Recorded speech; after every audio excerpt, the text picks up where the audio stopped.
पुदीना ये हसीना सॉन्ग के 100 मिलियन होखे वाला बा आप लोगन के आशीर्वाद से। आप लोग ऐसे ही अपना प्यार अपने पवनवा के ऊपर बरसाते रहिए, और क्या चाहिए। पहली बार भोजपुरी में इतना रील बना है। और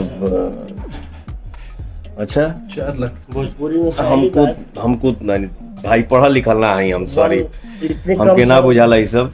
छोटा भाई अमित बताते रहता है इतना कम समय में इतना कम समय में भोजपुरी गाना 4 पर लाख पहली बार इतना शायद रील बनल बा, 4 लाख के करीब में रील बन गई। और 1.25 लाख के करीब कमेंट बा गाना पर, 1 मिलियन प्लस लाइक है ना।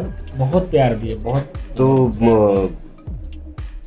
आप लोग अपन समय निकाल के भाई के लिए आप लोग कमेंट लिखते हैं, पढ़ के एकदम जिया जुड़ा जाला। इस गाने से वो भी पॉपुलर हो गया है। पुदीना हसीना गाना से ये भी पॉपुलर हो गए हैं। रिव्यू देते थे। और प्यार दीजिए।